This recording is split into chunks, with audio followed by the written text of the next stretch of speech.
May dagdag na paraan laban sa COVID-19. Together, we can be the Solusyon Plus. Bida Plus sa maayos na daloy ng hangin. Bida Plus sa maikling pisikal na interaksyon. Bida Plus sa pagsuporta sa bakuna. Bida Plus sa mga kwento ng kaligtasan sa Bida Barangay. Sa dagdag na pag-iingat, maraming buhay ang maliligtas. Bida Solusyon Plus laban sa COVID-19.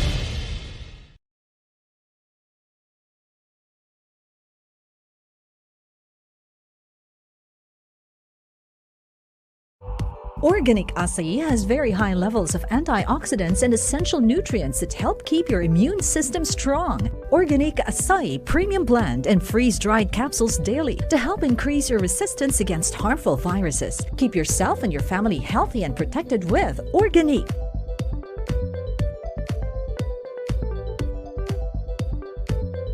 Mahalagang paalala, ang Organic Acai Premium Blended Freeze-Dried Capsule ay hindi gamot at hindi dapat gamitin panggamot sa anumang uri ng sakit. Of all the tough decisions you have to make today, your family's health doesn't have to be one of them. Not when you have the choice to go organic and live full, natural, and holistic lives. So start your day right. Load up on antioxidants. Choose only organic superfoods. And keep the momentum going. We're making it easy for you. Live organic, choose organic. It's easier than you think. Mahalagang paalala, ang Organic Acai Premium Blended Freeze-Dried Capsule ay hindi gamot at hindi dapat gamitin panggamot sa anumang uri ng sakit.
Previously on the end of the follicular phase, your libido also starts to rise. So, mafe-feel mo na. Is this when I've heard that some people have like a glow or something like that? Is that true? Well,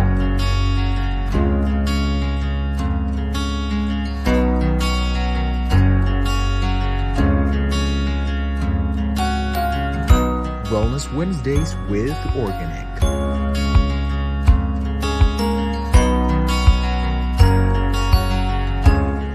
Care because you matter. in support to DOH Bida Solusyon campaign.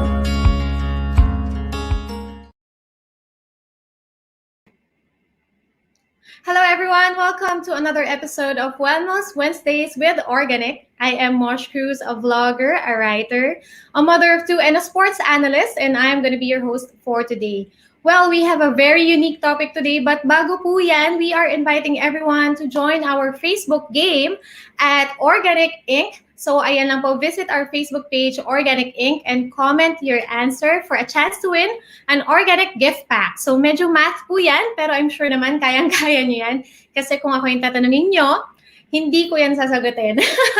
Okay, so guys, you can comment here sa live stream Or sa Facebook post po, nandyan po siya sa Organic Facebook page. Meron po yung Solve This Equation. Yan. You can place your answers there.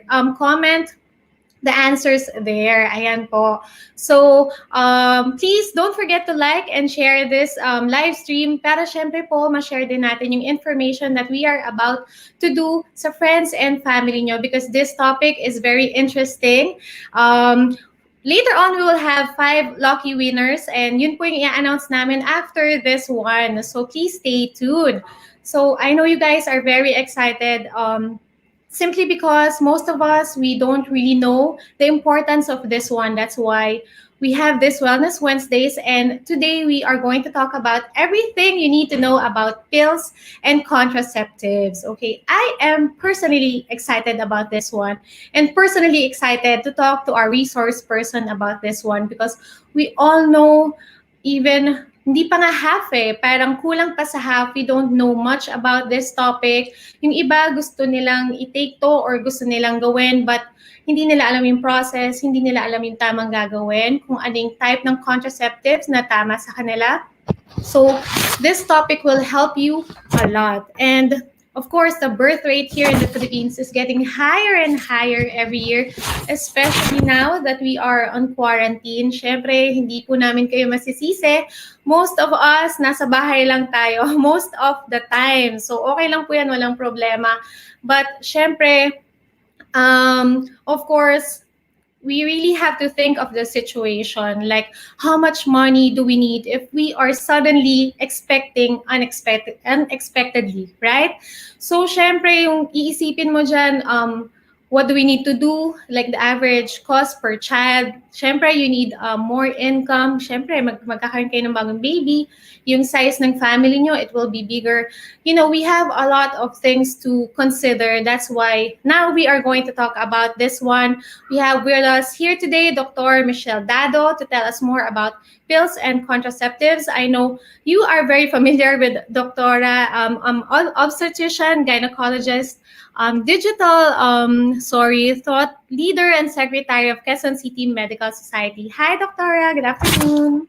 Hi, Mosh. Good afternoon. I hope everyone's safe. Pataas ang numbers natin sa COVID. But again, I would like to thank Organic kasi there's still there are still important things that we need to talk about like contraception kasi isa din yan sa nagiging problema ngayon na pandemic. As you said, nako, parami nga tayo ng parami. Okay, we have one of the highest fertility rate in Asia actually. So, it's estimated na may additional 2 million tayong new babies this year alone. Okay. Diba? So, yes. Diba? Oo. So, what better topic to talk about now during the Women's Month than family planning? Okay, so there. Kasi Doc, diba, we have a lot of types of contraceptives, not alone pills. Kasi we know that yun ang most common na alam ng Filipinos is pills and then of course yung condoms. But we have a lot more and that's why we are here to talk about it. All right. Okay. Sige. So, there are different kinds of family planning methods, but let's first talk about what works, what happens in the reproductive cycle para maintindihan natin kung ano yung mga work ng mga contraceptives, diba?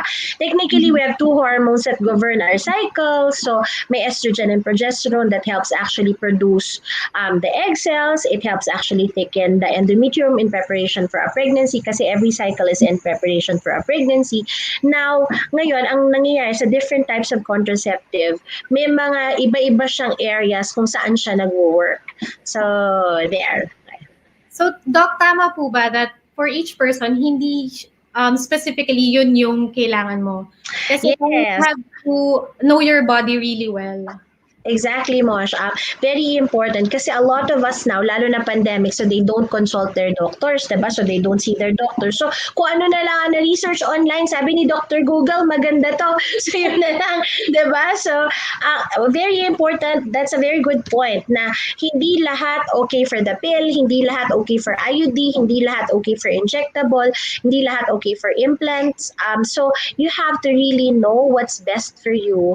And so yung choice mo ng family planning will depend on your choice, on your beliefs, and of course, with the guidance of your doctor. Okay, siguro po, Doc, let us start with what are the options that Okay. we, especially Filipinos, can do. All right. Okay. So there are different options. We will be talking about 8 options that you have here in the Philippines. So the first option will be the pill. Okay. Can we actually prepared slides para makita nyo? Okay. So the first option is the pill. Okay. This is actually this is my favorite. Family planning method. Why? Kung say for example, Mosh, ang hormones natin, I'll just give an example ng number. Kunyari 10 yan, wala kang iniinom na kahit ano. What the pill does is it brings it down to 5. So para kang pseudo-pregnant. Yung hormones mo, not enough for you to ovulate, for you to produce an egg cell na pwedeng maging baby. But you're still protected. Hindi ka pa rin nag-erratic bleeding, hindi pa rin tumataas ang blood sugar mo, hindi pa rin tumataas ang mga cholesterol mo. So, maganda siya. Tapos, ang maganda kasi sa pill pa is it's very reversible compared to the other methods. The minute it's very reliable and yet it's very reversible. Kasi the minute na medyo hindi okay ang effect sa'yo, Mosh, you can actually stop it and everything goes back to normal again. So, walang downtime na parang sa ibang klase ng contraceptive na pag ininom mo, pag tinigil mo, medyo mag-aantay ka pa ng ilang buwan bago bumalik yung fertility mo. So, ang pills, once you stop, balik sa dati yon agad. Doc, question po, what if you miss like a day or two of taking? Kasi ang alam ko before is, will you double it the next day or hindi? Okay, that's a very good question. Sige. So, ang lagi namin sinasabi, when you're taking the pill, take it at the same time every day. Bakit yon? Kasi kailangan ma-establish natin yung hormonal cycle. Kasi pag erratic mo ininom, wala ka ring protection na makukuha masyado. So, tama ka. Kunyari, say for example, ang instruction, hindi naman natin kasi matatanggal na makakalimutan. Is the minute depende actually ito sa pill na iniinom mo. Okay? So, again, under the guidance of the doctor. Kasi may mga types ng pill na the minute you forget, the minute you remember na, ay, nako, kunyari, kahapon nakalimutan ko yung pills ko. Tapos, anong tawag dito? So, naalala ko ngayon, take the pill for yesterday and take the pill for today. Tapos, protected intercourse na for the next week.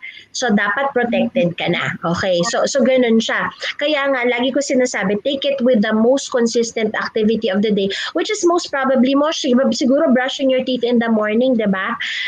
Kasi wala naman siguro hindi nagbabrush ng teeth in the morning. So, put it beside your toothbrush and then just so that you remember. So, but technically, this type of contraceptive method is very safe.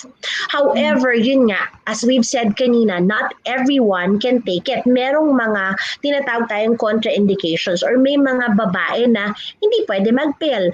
Like say for example, yung mga may history ng breast cancer, yung mga may history na nag-stroke na sila or inatake na sila sa puso, or yung may mga sobrang malalaking varicose veins, hindi yun pwede mag-take ng pill. Or kung kailangan nila mag-take ng pill, guarded at guided by their obstetrician gynecologist. Isa pang hindi okay na mag-take ng pill, yung nagsusmoke. Yeah. Yung nagsusmoke nila, tapos they're parang 35 and above, you can't have the best of both worlds, diba? So parang you're like a walking time bomb when you do that. You're taking the pill, tapos nagsusmoke ka pa. Anytime pwede ka mag-stroke. So yun yung mga times na hindi pwedeng mag-pills. Pero in general, okay lang siya. So, Okay, Doc, we have a question po from Zeng Hermosora. Normal po ba yung side effect na medyo moody tapos malakas kumain simula nag-take ng pills? Yes, kasi the more common side effects ng what do you call this, ng pag nagpe-pills guys, occasional headache, may occasional bloating, tapos nagiging moody. Medyo may konting parang medyo mainitin ang ulo o kaya madaling umiyak. So merong mga ganun.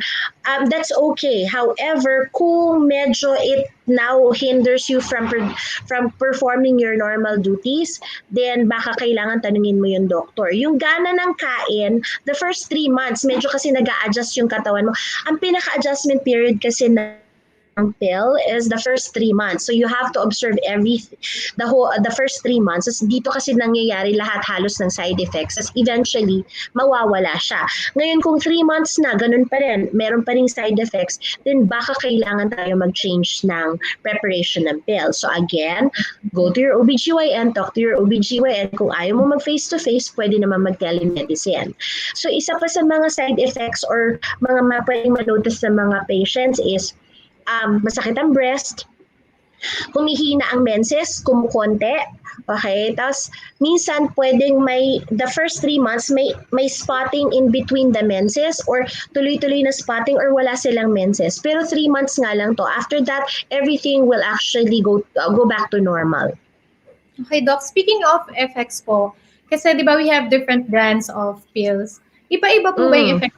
Kasi before I tried like 2 or 3 brands. Tapos iba-iba talaga yung effect sa akin. Minsan, nakakataba. Minsan, sobrang moody ko. Tapos yung isa naman, pumayat.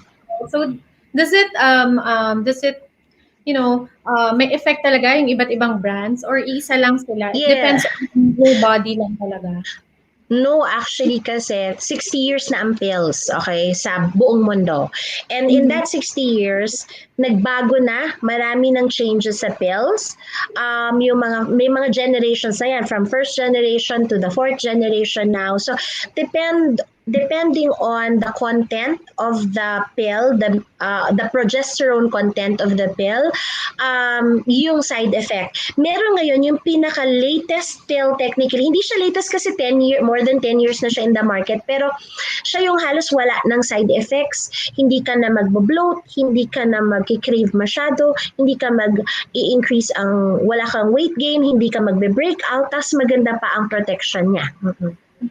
Can we discuss that? Can we say it or no? The brand. Is it okay to say the brand, Justin? Okay, maybe we will just find out. Okay, I can write it in the comment na lang. Okay. But we have another question from Alisa Sumadero. Meron po ba tayong pills for breastfeeding moms? Kasi, yes, okay. Madali po bang mabuntis pag kakapanganak lang? Actually, pagkakapanganak po lang, the first 6 months of after giving birth, if you are exclusively breastfeeding, protected ka. That's what we call lactation amenorrhea method. After that, pwede ka nang mabuntis. So, if you opt to, say for example, Doc, 6 months na ako, nagbe-breastfeed pa ako, pero baka magbuntis na ako, ang one option is during the discussion actually, i-discuss din natin, isa yan dun sa 8 kinds of contraceptives that we will be discussing, is the implant or the POP. There's the implant or kung pills, it's the POP, the progesterone only pill. Kasi ito yung hindi magde-decrease ng breast milk mo. Okay, Doc. So another question from Nori. Doc, pag may asthma ba, pwedeng gumamit ng pills? And ilang taon po pwede gumamit ng pills? I think ilang taon pwede mag-start gumamit ng pills? Okay. Pag may asthma, pwede naman mag-take ng pills. Wala naman problema yun. It's not a contraindication. I think the earliest time that you can start the pill, kasi may mga pills kami na binibigay for hormonal imbalance. So, we can give it very early. Kaya lang, syempre, mas maganda kung nasa middle of the reproductive age ka na. But how long can you take the pill? May mga studies that show now, actually, na you can even take the pill when you are in your perimenopause. So, that's the parang mid to late 40s. Pwede pa rin yun. Pwede pa din. Hindi ko pala masulat sa comment yung brand. Wala akong way. Bumang na lang sa akin yung doc. Oh, ibubulong ko na lang sa'yo. Sige, Okay, sige. so Mamaya, bubulong ko. maybe we can move on to the next one is patch. Okay, the patch was more than 5 years ago. It was available here in the Philippines. So technically, para rin siyang pills. Pero this time, you don't drink it. It's just, yan, gaya ng sa picture. It's a parang sticker. Para siyang tattoo or something. Sticker na ilalagay mo either sa inner arm or dyan sa arm or sa buttocks para hindi masyado nagagalaw. Tapos nagre-release siya ng hormones. Kaya lang, unfortunately, hindi na siya available dito ngayon sa Philippines. Okay, and since hindi siya available, we have more options. Yeah, so sige, next type is, ano ba ang next type natin? Depo-Provera shot. Okay, if I said the pill was pseudo-pregnant ka, so from 10, binababa niya to 5, the Depo shot, it's very effective mainly because wala ka nang iisipin, it's very convenient, inject lang sa'yo every 3 months, babalik ka lang for a repeat injection. However, I don't recommend this for very young moms kasi para kang pseudo-menopause nito, Mosh. So, binababa niya to almost 1 yung level ng hormones mo. So, you're now more prone to osteoporosis. So, those of you who are on, what do you call this, a Depo shot, I think you notice mga aches and pains. So, you're more prone to osteoporosis, your blood sugar increases, your cholesterol can increase, and ang ano nito is, Mosh, ito, after the shot, pag kunyari ayaw mo na, your fertility comes back 6 months to a year after the last shot. Matagal pa. There are a couple of advantages para po dito sa Depo shot, Doc. Yeah, yung advantages niya, it's very convenient. Kasi wala, you don't have to, it's a no-brainer. Pa-inject ka lang, alalahanin mo lang na after 3 months magpapa-inject ka. So, it's kind of easy for a lot of women who are very, very forgetful. So, yun. Kaya lang, tapos medyo for those women na, what do you call this, masyado malakas ang bleeding, this actually decreases the bleeding kasi, yun nga, para kang pseudo-menopause. So, delikado ba kung na magpa-inject? Again, there will be women who will be candidates for the injection. It's just a matter of working with your doctor para ma-monitor ka. Yun yung important. You know if it is safe po sa inyo or not. Yes, Okay, so alright. It's also disadvantages, Doc, pero parang mas konting disadvantages nitong Depo versus sa advantages.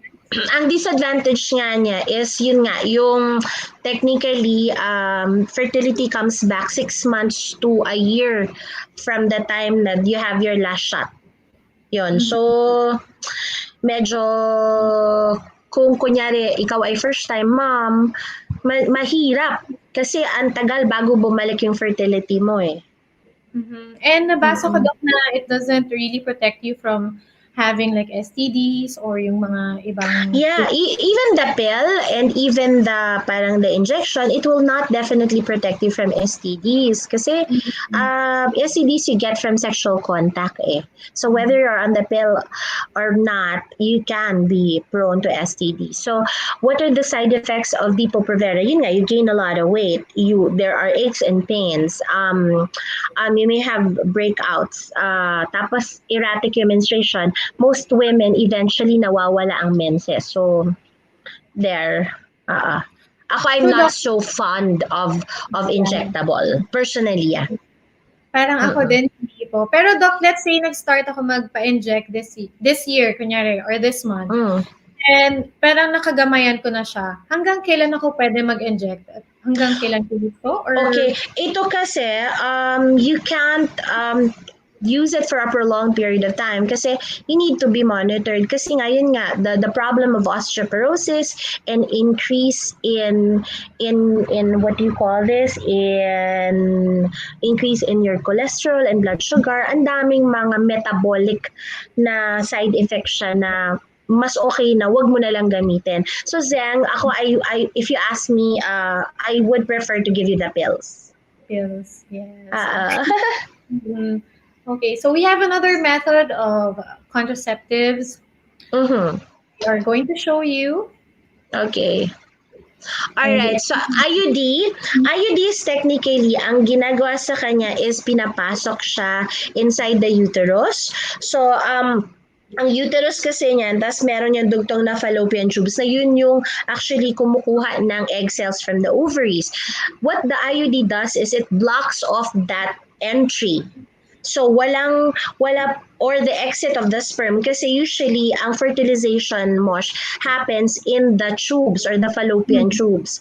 So kung naka-block off yung entryway into the fallopian tubes, walang makakapasok na sperm going to the fallopian tubes to look for the egg. Pero ang pinakapangit naman na side effect ng IUD is pwede kang magkaroon ng ectopic pregnancy. Kasi, paano kung nakalusot yung sperm, tapos na-fertilize yung egg, tapos hindi naman makababa yung egg ngayon. So, tapos, kasi usually when we put the IUD, may string yan na nakadugtong sa kanya na medyo nakalabas sa may cervix mo. Para pag time nang tanggalin siya after 5 years, hihilahin lang namin yon. And that string can actually be a good medium for bacterial infection. So hindi natin ginagamit yun kasi you're prone to infection. So you don't use this usually if you have a present pelvic infection. Definitely if you're not pregnant because that will cause an abortion. And then if you have any unexplained bleeding, hindi din pwede mag-IUD. So, Doc, dito po sa Philippines, marami-rami na rin nagpapa-IUD? Or... Yes, marami actually. Marami nag-IUD ngayon. Meron din kasing IUD, Mosh, na instead of contraceptive, it now naman controls your, what do you call this, vaginal bleeding. Okay, Doc, we have a question from Rosary San Diego. Sorry. For may hyperthyroidism, ano po magandang contraceptives? Okay, yan ang medyo problematic kami lagi kasi mixed ang response ng may hyperthyroidism. But what we usually do, ako personally, I put my patient on the pill and then monitor for mga, what do you call this, mga 3 months. Then I monitor also their thyroid and see kung yung thyroid naman, wala naman masyadong effect, then I continue taking the pill. Close monitoring lang talaga. Kasi compared to all the different methods, it's the, kumbaga sabi ko nga, it's the most reversible. So, any time na hindi okay, pwede ko siyang i-stop sa pill. Okay. So, Doc, talking about IUD, yung process niya, mabilis lang outpatient, punta lang it's sa an outpatient. Yes, it's an outpatient thing. You just go to the clinic. You just make sure that you just finished your menstruation. So that's the best time to actually, yung patapos pa lang yung menses mo. So that's the best time to put it kasi we're sure that you're not pregnant, and then open pa ang cervix mo, so madaling i-insert ang IUD. So you have to schedule your appointment with your doctor, but the best time is yung patapos yung menstruation. Okay, so let's now move on to the next one, Doc. Or do you have any more topics for IUD? No, that's okay. IUD is okay there. Mahal, lang, depende, may mura, may mahal. Okay, so next is condom. Okay, this is the easiest kasi this is the type of family planning or contraceptive method that you just use when you need it. Diba? Although it's effective, but yun nga, it depends on the use. Okay, first, it protects you from STDs. So yun ang maganda sa kanya. Plus factor, it protects you from sexually transmitted infection. It may protect you from sexually transmitted infection. It's very, very effective if used properly.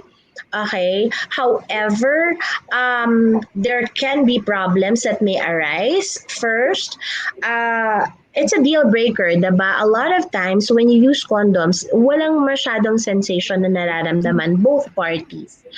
For those of you who are listening to me right now and who have tried using the condom, I think you will nod your head right now and say that what I'm saying is true. Okay.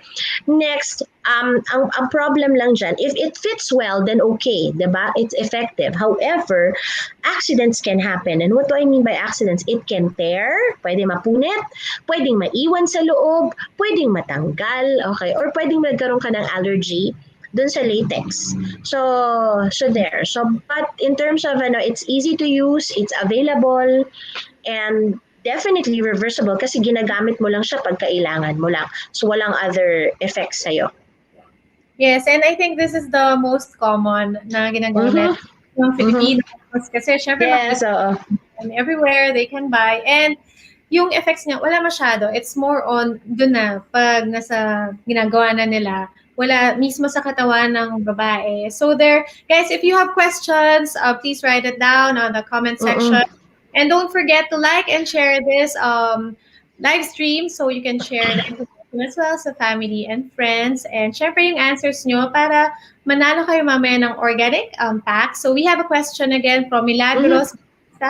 Is it true, Doc, na kapag nakalimutan mong uminom ng pills, posible kang mabuntis? Yes, kung siguro mga 5 days mo na nakalimutan. Now, gaya nga ng question, di ba kanina, the minute you forget, you have to remember, the minute you remember pala na nakalimutan mo, take the pills na and then protected intercourse for the next week. So, ibig sabihin, either mag-condom ka or abstinence na lang, no contact first. Kasi mataas ang chance na pwedeng mabuntis. Ako, Doc, personal question ko to. Sorry, before kasi nag-take ako ng pills. Like, I miss 3 days, 4 days, 5 days.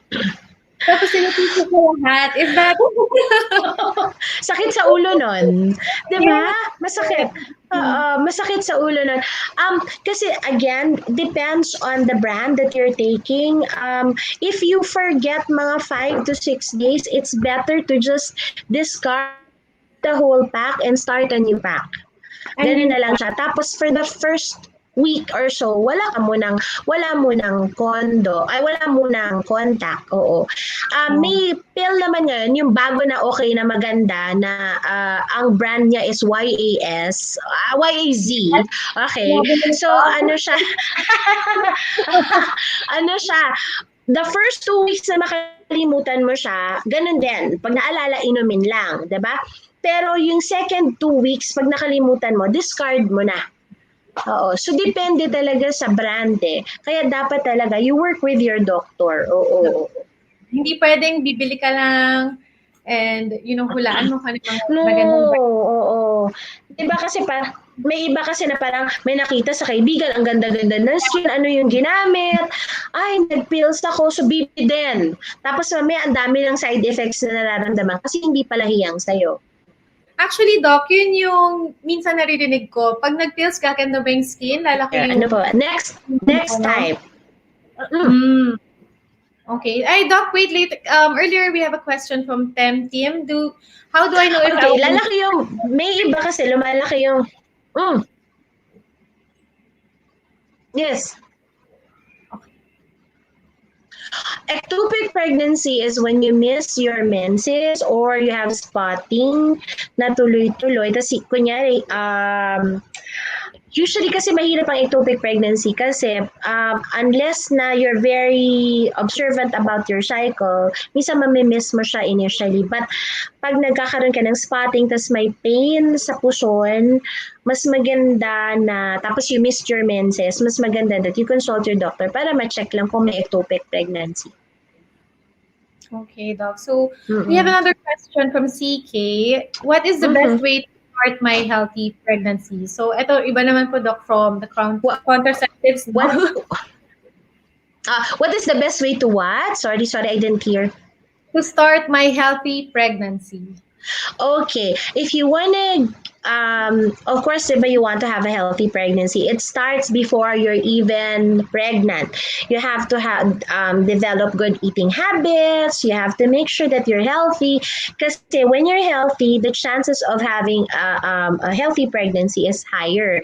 Kaysa yung saka ka lang hahabol pag pregnant ka lang, saka ka na lang kakain ng maayos, saka ka na lang hindi magpupuyat, saka ka na lang hindi masyadong iinom ng maraming kape. So you have to change your lifestyle even before you get pregnant, and you have to at least take, if you're planning to get pregnant, you take your folic acid already para in preparation for pregnancy there. So Okay, healthy thank you. lifestyle talaga. Okay, so we have another method that we will be discussing. So total we have 8, Doc, right? So marami tayong options. Oo, marami tayong options. Ano pa? Ano yung next ba natin?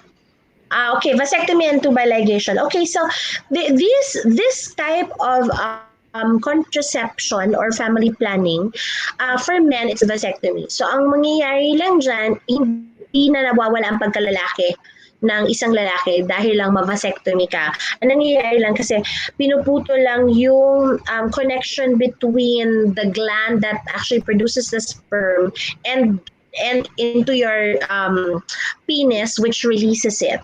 So hindi ka mag-ejaculate na ng sperm. Yun lang ang vasectomy. It's very successful. We do this actually outpatient already without anesthesia, kaya to. So but it takes about 20 ejaculations pa before it becomes totally safe na to have contact na wala ng protection. So, hindi naman siya agad-agad na pag na-vasectomy, safe na agad, na hindi na agad makakabuntis si husband. It takes several ejaculations pa bago talaga maubos lahat ng natitirang sperm pa dun sa area. So, so that's vasectomy. For women naman, it's tubal ligation. So ano to? We cut the tubes. Actually, di ba ito yung fallopian tube, ito yung nagko-connect sa eggs tapos sa uterus. So we cut the tubes para wala ng connection. Hindi na magmi-meet yung egg and sperm doon. It's pretty effective. It's 99.6% effective. Dok, bakit may 0.4% pa? Kasi merong nagdidikit. Okay, may mga nakita na kaming cases na after 10 years, bumalik ang patient, buntis na ulit, naligate siya kasi nagdikit. Nag-re-anastomose yung fallopian tube. Kaya nga ngayon, medyo mas cautious na kami. So, tali, putol, sunog. Para the chances of a reanastomosis is lower. So, ligation. Ang reversible ba to? There will be cases wherein, kaya nga, when you decide actually to have a ligation, make sure that you're very sure already. Kasi pwede pagdugtungin, pero mas mahal na yon. Reanastomosis is more expensive and you have a higher chance of having an ectopic pregnancy. Pero di ba, Doc, meron po tayong certain age for ligation? Or wala naman? Like, 30 above. Hindi 30. hindi tayo naglalagate ng younger than 30. Okay. So, we have a question po, again, from Rosalie San Diego. Doktora, yung may mga asawa po ba na may diabetes, pwede po ba sila magkaanak? Pwede naman actually yung lalaki yung may diabetes o yung babae. Pwede naman actually, as long as the diabetes is controlled, then they can actually get pregnant naman. Again, ulit-ulitin ko, under the guidance of and the help of your doctor. Okay, Doc. Going back sa vasectomy, for the male po, so pag ginawa nila tong procedure na to or method na to, is it, yung forever na siya? Is it permanent? Permanent na? Usually. Hindi po napapawasan yung sexuality, like yung feelings nila or ano? Hindi naman. Ano lang kasi, parang ligation din lang yan sa babae. May pinutol ka lang na area, pero you're not really naman doing anything to the hormones that actually govern that control the libido, the feeling, the satisfaction. So yung pagka-come, 'di ba? Yung orgasm, hindi na-affect 'yon. Okay. And this method po, Doc, is it pretty expensive? No, actually kasi meron ang DOH na project niya na um, hindi na I'm not sure how much, but I don't think it will cost you more than 20K. Hmm. Question again, Doc, from Milagros. What is the right age for ligation? I think you answered this earlier. Yeah. 30 already. years old. Okay, so I think we can move on to the next one. But we have another question from Yazol. Doctora, ask ko lang po, kapag po ba na-operahan na sa ectopic pregnancy, may chance pa po ba mabuntis? Yes, kasi yung kabila mo kung okay naman, yung kabilang fallopian tube tsaka ovaries kung okay naman, then that will actually compensate. So pwede pa rin mabuntis. Although the chance of another ectopic pregnancy is there. So again, ulit-ulit ko, under the guidance of your doctor. Doc, ano pong advice nyo sa mga takot mag-take ng pills? This is from Zeng Hermosora.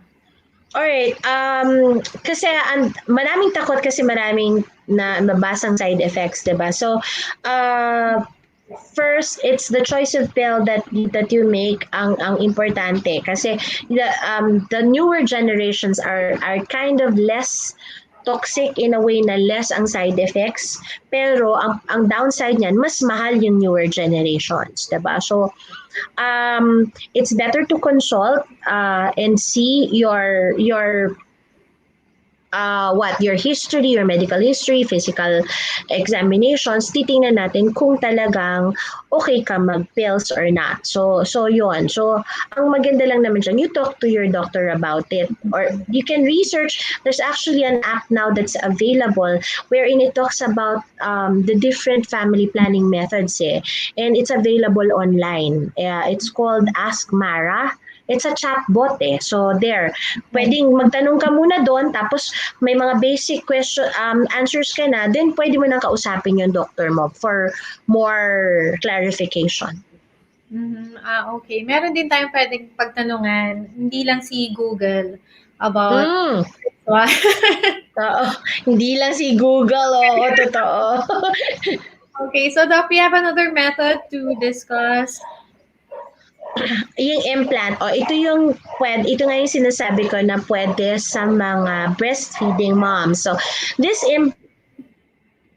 okay, the POP is parang a progesterone only pill or a progesterone only family planning method. Ang nangyayari dito is we insert it underneath in the inner arm as the picture shows, and it's there. We put it there for 3 years. It's left there for 3 years. Labas siya ng hormone to control or to stop you from ovulating. So hindi ka nangingitlog. Anong mga down? Ang upside nito is, again, if you're forgetful, then this is very easy kasi you don't have to even think about it anymore. How soon is it effective? The minute we insert, siguro wait mga 3-5 days before engaging in sexual activity, pero it's pretty safe already. And it's pretty effective already. Ang downside nito, it may cause spotting. And then may ibang patients na totally walang menstruation during the time na naka-implant sila. Worst case scenario, when we insert, minsan nagmamigrate siya, Mosh. So, nawawala siya dun sa area kung saan namin linagay. So, kung tatanggalin na namin after 3 years, medyo kailangan kami mag-explore para mahanap kung nasaan siya. Yun yung worst case scenario, but that's not very common. Yung gumagalaw siya, Doc. Pero around yes, gumagalaw siya. Pero andyan pa rin siya. Andyan pa rin naman siya. Hindi naman siya pupunta sa ibang parts ng Hindi naman. How about the costing, Doc? Is it expensive? Is it affordable to like most common? Well, what do you call this? It depends on where you get it. Okay. Usually in a private clinic, you can get it at around 7.5. But if you think about it, 7.5 for 3 years, so para ka lang nag-pills din. So, okay lang siya. Very affordable. Yeah, so kasi kung kakalculate mo yung pills mo and then sometimes you forget to take it, tapos another box ka na naman, sayang lang. Yeah. Versus plans na nandiyan na for 3 years. Yes. Pero Doc Marin ba, do we have to be careful Yes, oo. moving or ano, or hindi naman? It's like parang wala lang nilagay. Hindi naman. The first time that we put it lang, binabandage namin yan for 48 hours para lang masecure yung place. After that, okay na. Regular activity will be okay. Okay. Kasi before tinanong ako, actually nung doctor ko kung gusto ko magpaganyan. Pero I'm kind of scared kasi parang ayoko na may ilalagay dito. But now, hearing your answers na safe naman siya and dyan lang siya magsistay. So, I think parang I would consider na rin the implants. Yeah. We have a question from Eljaz. How do I know that implanting is safe? Is there any side effects after implanting? Paano po malalaman kung Okay, it's very safe actually. Yun nga, ang pinaka-side effect lang naman niya, again, it will depend on how your body will react to it. But you may have spotting for a couple of days to weeks. And then there are women nga na mawawala yung menstruation nila. But safety-wise, it's pretty safe. Okay. Okay, Doc. So I think we have another one after the implant. So Okay, natural family planning. For those who don't want to take the artificial method, I also talk about the natural family planning. And this is not just the calendar. We're talking about symptothermal method. Ano yun, diba? It's a combination of knowing your cycle based on the calendar. So, ginajot mo kung kailan yung menstruation mo plus your cervical mucus. Now, what you need to all remember is, pag nagtanong kami kung kailan ang huling regla, ang tinatanong namin yung unang araw ng huling regla. So, very important to take note of the first day. And the first day is not the spotting, it's not the brownish discharge, it's the first red flow. Yung napupuno na mo na 1/3 of the napkin. So yun. Ang calendar method, ang kukunin mo is, pag tinanong namin, anong usual cycle mo? Diba? Ang normal cycle mo is 21 to 35 days. So as long as you're within that range, you are still regular and you are normal. Kasi may ibang mga babae, ang akala nila kailangan the same date every month para maging regular. Hindi naman kailangan the same date every month. Kailangan lang within the 21 to 35 day cycle. Tapos, para malaman mo, para sa calendar method kung kailan ka fertile, kukunin mo yung 6 months na cycle mo. So, from day 1 to the next day 1, ilang araw. Tapos day 1 again to the next day 1. So, kunyari like ako, my shortest cycle is 24 days, my longest cycle is 35 days. So, what you do to know when your fertile day is, you subtract 14 from the shortest cycle and 14 from the longest cycle. So kung sa akin 24 less 14, 10. Tapos 35 minus 14 is 21, tama ba? May math naman yung pala dito. Diba? May math. So from 10 to 21, day 10 to day 21, yun yung fertile period ko. So yun yung iiwasan ko na days. Now, dun din magja-jive yung cervical mucus. Kasi magme-menstruate tayo. Usual menstruation is 3, 5 hanggang 7 days. Then you're kind of dry. Then you start having that wet discharge. I don't know if you've noticed that, Mosh, sa'yo. Para siyang egg white, mabasa. Masa, it's slimy, diba? If your mucus is that kind, so ang homework ng lahat ng nakikinig ngayon sa atin, diba? Pagkatapos itong Facebook Live, magluto kayo ng itlog. Okay? Mag-scramble kayo ng itlog. Open the egg, touch the white part of the egg. Yes, diba? Yung ginaganon. So, if it's slimy, if your mucus is slimy, you are fertile. Usually, mga 1 to 1.5 weeks yun. Minsan, nasa stretch mo pa siya, diba? Yes. Tapos, then it gets converted to that pasty, parang buo-buo na discharge na white to light yellow. Yes, oo. Parang scrambled egg naman siya na, diba? So, puti-puti na siya. Pag gano'n na yung discharge mo na medyo dry, safe ka na nun. So, i-combine mo yung minus 14, longest cycle, shortest cycle, tapos yung discharge mo na cervical mucus, that's the symptothermal, that's the natural family planning. However, this will only work in women who have regular cycles. Pag irregular ka, mahirap mag-depend dito sa method na to. And actually, Doc, meron na po tayong mga apps nowadays for the cycle. Yes, Kasi yun oo. yung ginagamit ko, like, i-note mo lang yung first day mo and then magka-calculate na siya kung kailan ka fertile. Okay lang. Yes, exactly. But yun na nga, ang first day mo, kasi most of the time, ang ninonote na first day ng mga tao is yung spotting. Dapat it's the first red flow already. Okay, so yun. So yun yung i-take note namin, Doc. Tsaka yung assignment, guys, don't forget. Yes! Scramble! Check the eggs doon sa bahay nyo. And raw or scramble. Okay? Oo. Ang saya. Para sa inyo, ha? Don't forget. And lalo na sa Yeah. pag hindi nyo chinek yan, hindi namin ibibigay yung prices ng organic Oh pack. my gosh! Oh, malagot ako kay Justin. So, and do you have more questions? So, I think, okay. After a day po ba ng period safe, Doc? From Erica Juan.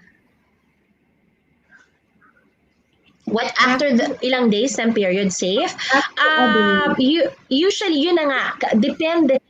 After a day of your period, you're still pretty safe. The normal, kasi if we get the normal cycle na 28 days, ang fertile period mo doon is day 12 to day 14 to day 16. Gawin natin para habaan natin. So, below day 10, day 1 is the first day of menstruation, ha? Below day 10, you're pretty safe pa. Oo. O, di ba, ang dami nagluluto ng egg. Nakikita ko yung mga comments. Yun ang dinner nyo mamayang gabi. Okay. So, for the 8 methods ng contraceptives, okay, of course, we will answer more questions later on. Pero the takeaway now, guys, is we have a lot of methods para sa contraceptives natin. But the most common, Doc, is the pills and the condoms. Yes. And now Yes. we have learned about the IUD, and then the implants and more methods. So, again, sa sinasabi kanina ni Doc is all you need to do is to ask your doctor bago kayo mag-take ng kung anong methods for contraceptives kasi that is the safest way. Hindi po tayo pwedeng manghula. And it depends sa natin, Doc, kung anong contraceptives yung babagay sa atin. And Doc, if you have message for them about the contraceptives before we move on.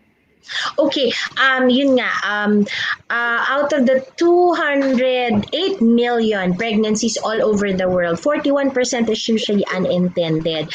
Dahil lang hindi tayo nagplano. So it's very important that you actually practice family planning, okay?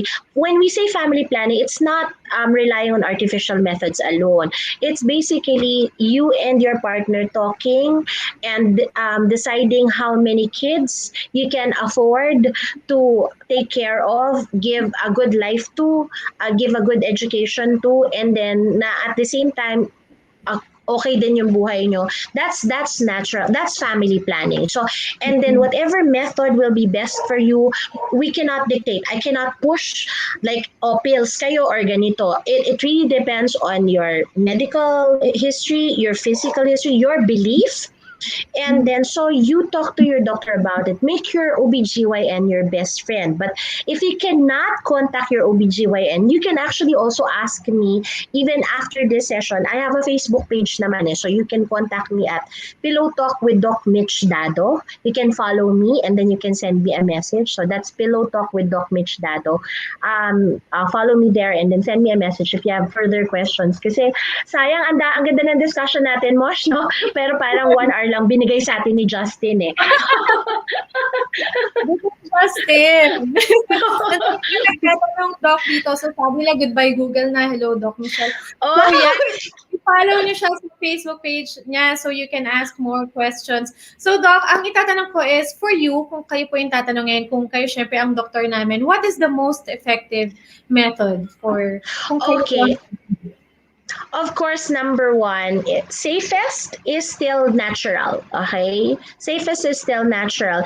If you can count, okay, you can do the math, monitor your cycle, 6-month cycle, day 1 to day 1, and then observe by making scrambled egg tonight, okay, so that you know you're discharged, that's still the safest. Kasi wala siyang side effects eh. But if you ask me for artificial, my personal favorite is the pill. There. Yeah. Okay. And what is the most expensive though? Most expensive method? Ligation. Kasi operation yun eh. Hmm. 'Di ba? So, meron ka ng bayad sa operating room, may professional fee na ang doktor mo. Oh, so ligation pa din. So we have a question, Doc, from Milagros. How about Mm-mm. teenagers? What is the safe method for them para di mabuntis at a young age? Oh my God, education. Okay. Okay. Guidance and education. As ako, I'm not an advocate of giving contraceptives to teenagers. You just need to really open the avenue of conversation so they can be open with you. They can talk to you about these things kasi a guided teenager will not do anything that will actually make their life fall apart, 'di ba? So kasi bata pa yan eh, 'di ba? The last thing you want is for them to get pregnant. So the best is still education and guidance. So And I think the most common ang dami mistake magsi-scrambled egg. Oh. Doc, I think the most common Mm-mm. mistake, Doc, please correct me if I'm wrong, is they are scared to talk to their parents about this and that. Pero dapat hindi kasi Yes. you should educate them about this. Oo. Because agree, Mosh, kasi ang problema lang kasi sa society natin pa, we're kind of very, what do you call this, should I say, conservative eh, diba? Parents still don't like talking about sexuality with kids. But kasi ang millennials now, they're very open about this eh, diba? Ako nga, nalilito na ako sa gender descriptions nila. So, ang dami na nilang they actually are discovering themselves earlier now. So it's good and they're open to conversation. Eh. So kids are very smart these days. So I think it would be good if parents start adapting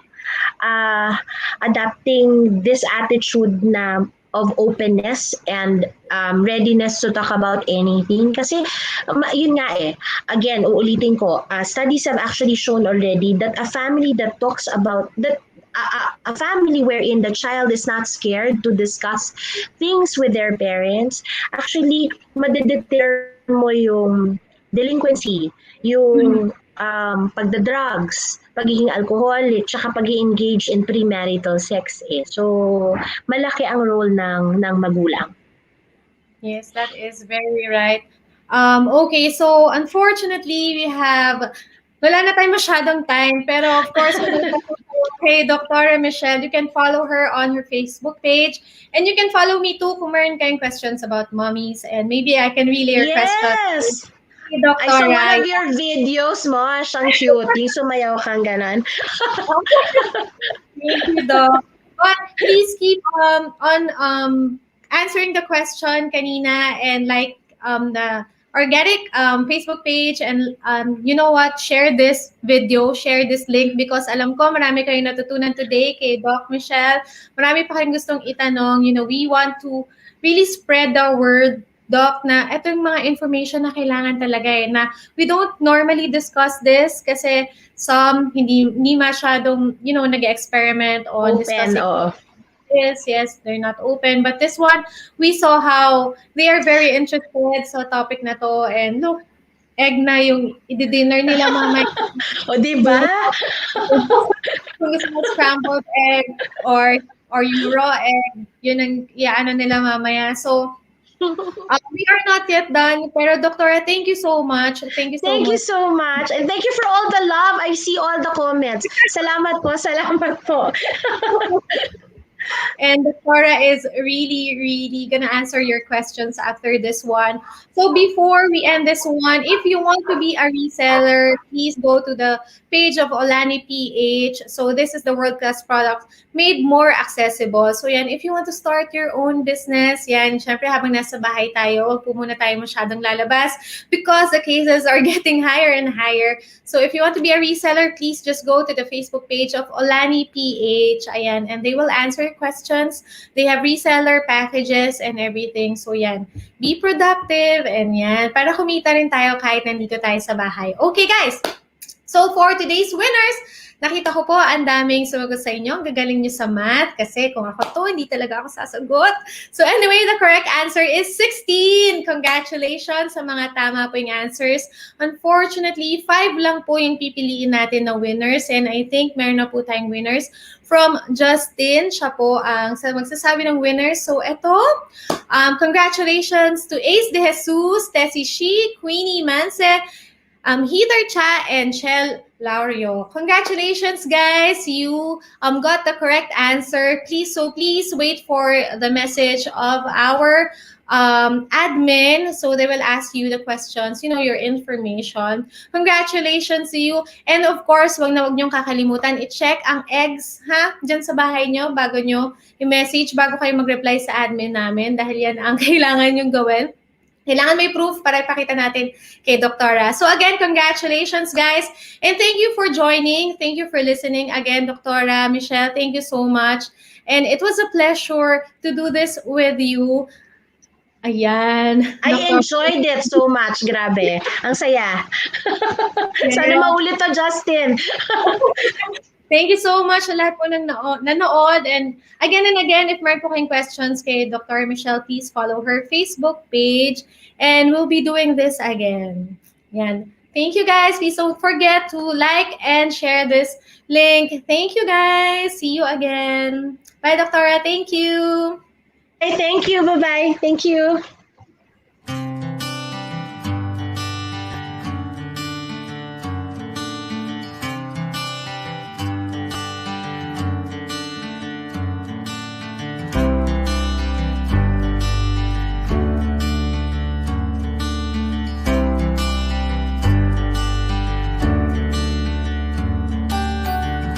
Wellness Wednesdays with Organic.